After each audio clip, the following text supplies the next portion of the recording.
हमने अपनी ही परंपराओं और संस्कृति को पिछड़ेपन की निशानी मान लिया, जबकि यही चीजें विदेशों में जाकर सुपर हिट हो गईं, विदेशों में जाकर ट्रेंड कर रही हैं।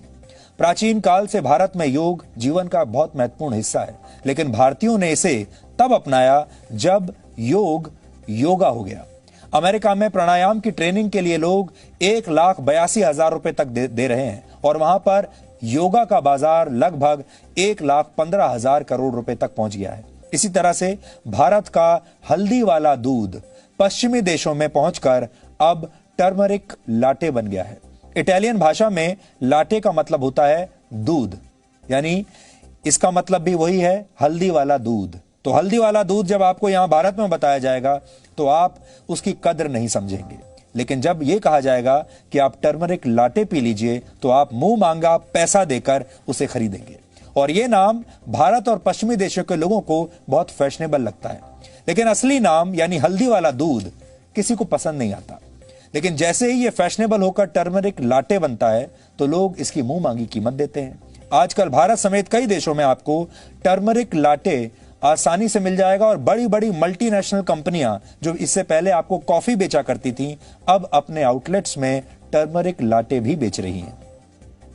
यह अमेरिका और ब्रिटेन में एक लोकप्रिय ड्रिंक बन चुका है और वर्ष 2025 तक पूरी दुनिया में हल्दी का बाजार 14,500 करोड़ रुपए से ज्यादा का होने की उम्मीद है। भारत के गांवों में टूथब्रश के बदले नीम के दांतों का प्रयोग अक्सर किया जाता है और वहां यह बिल्कुल मुफ्त में मिलता है, लेकिन विदेशों में इसे च्यू स्टिक्स का नाम दिया गया है और इसकी कीमत 200 रुपए तक होती है। आपने अपने बुजुर्गों को अक्सर गांव में चारपाई का इस्तेमाल करते हुए जरूर देखा होगा। हमारे गांव में आज भी आपको चारपाइयां मिल जाएंगी।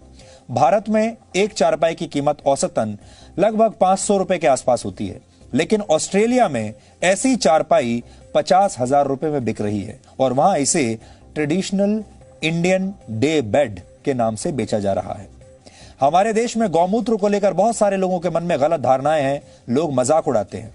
पेट संबंधी बीमारियों में आयुर्वेद गौमूत्र के सेवन की सलाह देता है और कई गंभीर बीमारियों में भी यह फायदेमंद होता है। और अब विदेशी कंपनियों ने इसी गौमूत्र के 7 पेटेंट्स हासिल कर लिए हैं। सिर्फ परंपराएं ही नहीं, पश्चिम में अब भारत की पूजा करने की पद्धति भी मशहूर होने लगी है। हमारे देश में पत्थरों की पूजा की जाती है, अब अमेरिका में इसकी नकल की गई है और वहां पर इसे ग्रेटिट्यूड रॉक का नाम दिया गया है। वहां के लोग इस पत्थर को प्रकृति से जुड़ने का एक माध्यम मान रहे हैं।